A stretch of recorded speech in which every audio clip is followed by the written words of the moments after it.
ನೋಡಿದ್ವಿ, ಅಂತರ್ಜಲದ ಬಗ್ಗೆ ನಾವು ಮಾತಾಡಿದ್ವಿ. ಇದೇ ಸಿದ್ದರಾಮಯ್ಯನವ್ರ ಸರ್ಕಾರದಲ್ಲಿ ಎತ್ತಿನ ಹೊಳೆದ್ರ ಬಗ್ಗೆ ಯಾರೂ ಪ್ರಸ್ತಾಪ ಮಾಡಲಿಲ್ಲ. 8,000 ಬಜೆಟ್ ಇದ್ದಿದ್ದು ಇವತ್ತು 23,000 ಕೋಟಿಗೆ ಹೋಗಿದೆ.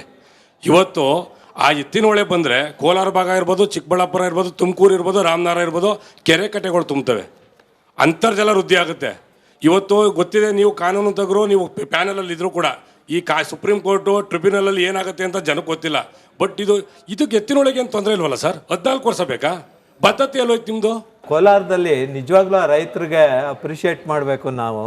ನಾನು ಡಿ ಸಿ ಆಗಿದ್ರೂ ನಿಮಗೆ ಗೊತ್ತಿದೆ ಅಲ್ಲ, ಈಗ ಟೊಮೊಟೊ ಬೆಲೆ ಕಡಿಮೆ ಆಯಿತು ಅಂತ ಬೀದಿಗೆ ರೋಡಿಗೆ ಚೆಲ್ತಾ ಇದ್ದಾರಲ್ಲ. ನನ್ನ ಟೈಮ್ನಲ್ಲೂ ನಾನು ಡಿ ಸಿ ಆಗಿದ್ದಾಗಲೂ ಅವಾಗ ಅದು ಮಾಡ್ತಾಯಿದ್ರು.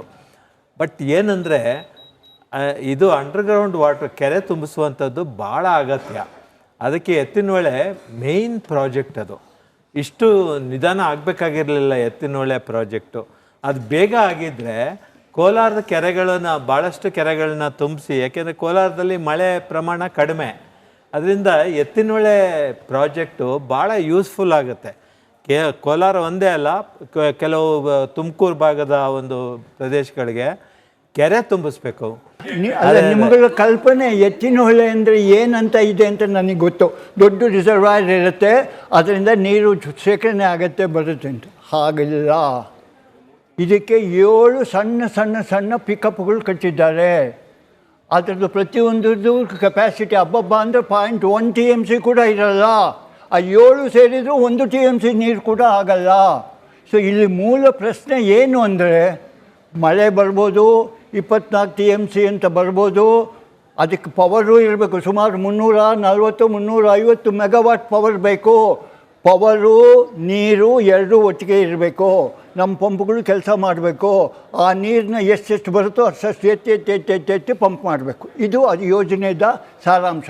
ಸೊ ನನ್ನ as an expert, water expert, unless and until state government takes a decision to build at least one reservoir downstream, last ಒಂದು 3-4 TMC ಅಷ್ಟು ರಿಸರ್ವಾಯರ್ ಮಾಡದೆ ಹೋದರೆ ಆ project success rate will be 0.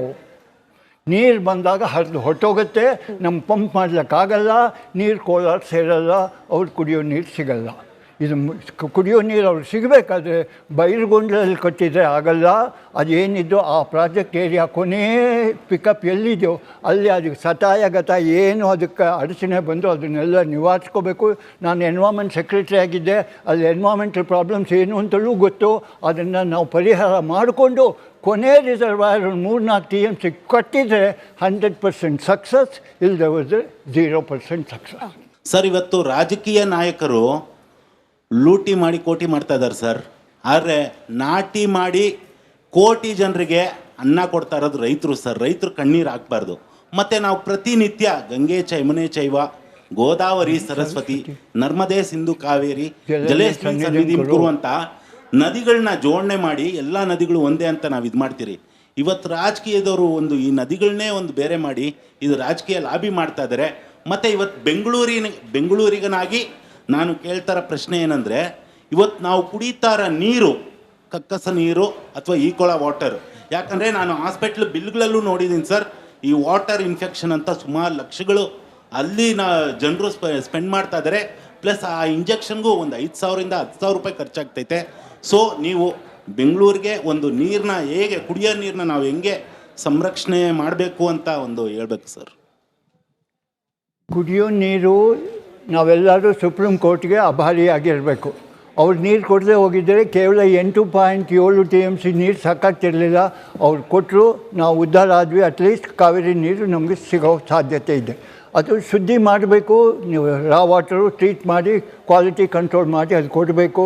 Chlorination ಮಾಡಬೇಕು. ಅದರೊಳಗೂ ಮಳೆಗಾಲದಲ್ಲಿ ಏನಾಗುತ್ತೆ, ಸಸ್ಪೆಂಡೆಡ್ ಸಾಲಿಡ್ಸ್ ಅಂತ ನಾವೇನು ಹೇಳ್ತೀವಿ, ಅದು ಸೆಟ್ಲ್ ಆಗಬೇಕಾದ್ರೆ ಅದ್ರ ಜೊತೆಗೆ ಲೈಮ್ ಯೂಸ್ ಮಾಡಿ ಅದನ್ನು ಸೇರಿಸಿ ಕಾಗುಲೇಟ್ ಮಾಡಿ ಸೆಟ್ಲ್ ಮಾಡಬೇಕು. ಅದು ಮಾಡ್ತಾ ಇದ್ದಾರೋ ಇಲ್ಲೋ. ಹಾಗಾಗಿ ನನ್ನ ಮನೆಯಲ್ಲೂ ಒಂದು ನೀರು ಬರುತ್ತೆ ಈ ಮಳೆಗಾಲದಲ್ಲಿ. ಮೊದಲನೇ ಮಳೆಗಾಲದಲ್ಲಿ ಬರುತ್ತೆ ಸ್ವಲ್ಪ, ಆಮೇಲೆ ತಿಳಿ ನೀರು ಸಿಲ್ಲಿಸಕ್ಕೆ ಬರುತ್ತೆ. ಅದು BWSS ಬೋರ್ಡ್ ಹೆಚ್ಚು ಗಮನ ಕೊಡಬೇಕು ಇದಕ್ಕೆ. ಬಟ್ ಇಲ್ಲಿ ನಾವು ಬೆಂಗಳೂರಿಗೆ ನಾವು ಮುಂದೆ ಏನಪ್ಪ ಯೋಚನೆ ಮಾಡಬೇಕು ಅಂದರೆ, ಪ್ರತಿ ಸರ್ತಿನೂ ನಮ್ಮ ಕಾವೇರಿ ನೀರೇ ತರಲಿಕ್ಕೆ ಸಾಧ್ಯ ಇಲ್ಲ. ನಾವು ಈ ಟ್ರೀಟೆಡ್ ವಾಟರ್, ಟೆರ್ಷರಿ ಟ್ರೀಟೆಡ್ ವಾಟರ್ ಮತ್ತು ಶುದ್ಧಿ ಮಾಡಿ ಅದನ್ನೇ ನಾವು ಬರಬಳಿಕೆ ಮಾಡಿಕೊಂಡು ಕುಡಿಯೋಕ್ಕೆ ನಮ್ಮ ಮನಸ್ಥಿತಿ ಸರಿ ಮಾಡ್ಕೋಬೇಕು. ಇವತ್ತಿಲ್ಲ, ಇನ್ನು 5 ವರ್ಷಕ್ಕೆ ಇದು ಮಸ್ಟ್. ಬೇರೆ ಜಾಗ ಇಲ್ಲ. ನಾವು ಬರೀ ಬೆಂಗಳೂರು ಅಂತ ಮೊದಲು ಸ್ಟಾರ್ಟ್ ಮಾಡಿ ಮಿಕ್ನಾದವ್ರಿಗೂ ಹೇಳಬೇಕು.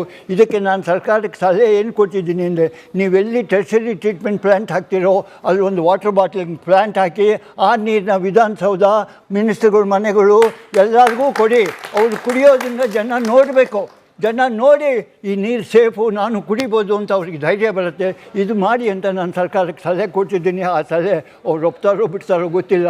As an water